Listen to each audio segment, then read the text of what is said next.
Mookie, my dude skis, what's up?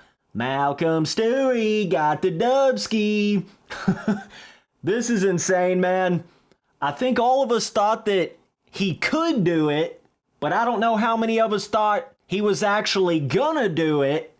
Those are kind of two different things right there. And it's not just the fact that Malcolm Stewart got his first win, but it's how he did it, man. He kind of came from the back a little bit, worked his way up, picked them off one at a time.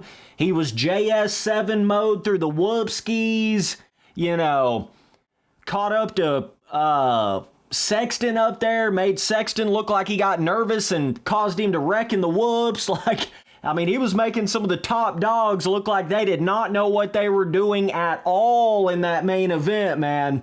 It's really cool to see in the history of it.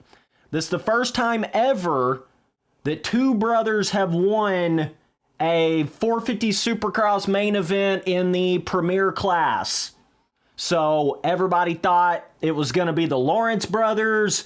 Apparently they got Myrtle over there working the voodoo dolls or something right now, but they're both basically injured out right now. I don't really know about Hunter Lawrence, obviously Jet Lawrence. We heard the news on that, but bro, it's crazy for Malcolm right here, man.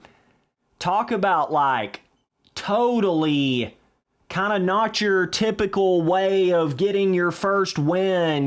This is almost like how Justin Brayton did, where he was really just kind of like a 5th to 10th place kind of dude for like a decade plus. And then all of a sudden, they go out there when they're 30 plus years old, got that unk status going on, and then go out there and get their first win in the premier class, man. That is so crazy.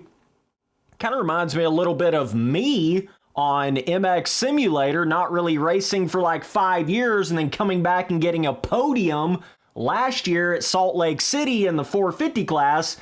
Kind of that same sort of vibe, and from that experience, it's kind of an interesting thing because it's like, I feel like there's so many of these guys out there that could win if everything just sort of worked out for them in the main event. It's the same way on MX Simulator too. Like, you give somebody a top 5 kind of start on a track that they feel good on, and they have a certain section on the track where they're really feeling the vibe. They really got the tee going. Spency boy up in the palm trees out here. Holy, that's all it really takes. You know what I mean? Kind of in the hometown crowd, Malcolm Stewart was like, bro, they were basically twisting the throttle for me out there. I think it was just a little bit of everything, Good kind of start, really good in the whoops. Malcolm Stewart by far the best in the whoops. They were Big Daddy. They were T-sipping, ripping, gnarly, Big Daddy whoops. Seemed like everybody else out there was struggling with them. Pierce Brown went down in them in the main event. Sexton went down in them in the main event. Bro, Ken Roczen. Good lordy. Kenny boy. That was crazy, man. I don't know what happened there, but James Stewart's probably known as the fastest dude ever in the whoops. It just is what it ain't. Nobody else hit whoops like that dude, bro. That shit was crazy, bro. And Malcolm was doing that on this Tampa track right here. But yeah, it kind of just worked out for him. He didn't really have to battle Sexton out front. I don't know what the hell happened there. If Sexton was like, holy shit, I'm being caught. This is crazy. And who the hell even is that? I'm sure he was looking back there seeing a Husky, being like, what the fuck? I'm literally getting ran down by a Husky out here, bro. I don't know what happened to cause Sexton to wreck like that out front, but, Malcolm just stayed in it, man.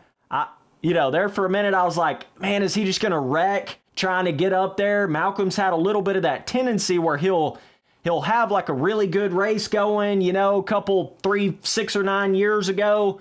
Been a while now, but, he's had a couple 450 main events where you thought, man, Malcolm probably could have won that had he not had that one crash or that one mistake, and he crashed earlier this year. I kind of thought he was just going to have another one of those Malcolm Stewart kind of years where You know, he'll have one or two like decent races where he might be close to the podium, but everything else will be like some weird shit. Certainly wasn't expecting him to go out there and win. You know, that's kind of crazy. I don't think anybody was expecting that. I mean, really, like, yeah, we thought he could, but I mean, who the hell actually thought Malcolm was going to go out there and win this main event at Tampa? I don't know. Whoever, you know, bet some money on that came out big time, bro. You know, bet $4, win $420 type shit. But yeah, so this is cool, man. I don't care who you are. It's just cool to see some of these guys that stay in it. It was cool seeing Big James out there, you know, talking about it like I never gave up on him, told him he could win every day. He's just got to believe it. You know, I feel like Malcolm has always had the skill. It's been more of a, where's his head at? You know, where's the motivation at? Where's his belief at? You know, whereas I feel like James Stewart always had the belief. He always had the willingness, he would go out there and practice every day, you know, had more of that side of things, where Malcolm always seemed like he was a little more half dedicated in a sense, you know. But yeah, bro, 49 more to go, Malcolm. But that was cool, man. They had James Stewart up in there interviewing him for his first win. So here's my question to you guys. Let me know in the comments. Do you guys think this will be Malcolm's only win?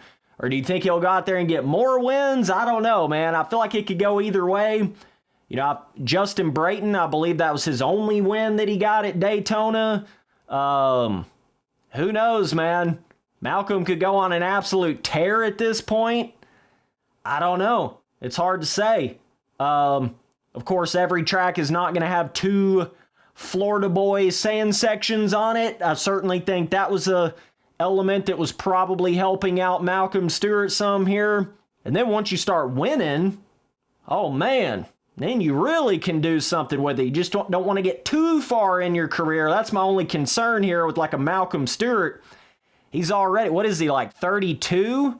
So, I mean, yeah, he's still probably got a good, you know, 2, 3, 4 more years going. The coolest part about this is like, this is going to guarantee Malcolm Stewart basically a factory ride for like the next, you know, probably year or two at least. Just getting one win in the 450 class is pretty major, it being this stacked. So that's probably the coolest part about this whole thing, is it just secures the fact we should be able to see Malcolm Stewart out there on a factory bike for the next couple years. So I love that aspect of it, you know what I mean? But yeah, Malcolm had a weird little like getting into the 450 class for the first time. You guys probably remember that. He won that 250 title, then nobody picked him up on a 450. Then he finally got a 450 factory ride, and it's been kind of a weird road up to this point. But bro, he just stuck in that shit, man. You got to respect it. It just goes to show you, man, some of them dudes that are hovering back there in like, you know, that 10th, 5th to 10th kind of position in most main events, man, you give them a good start, bro. I'm telling you, give them a good start on a track that they like, and anything can happen, bro.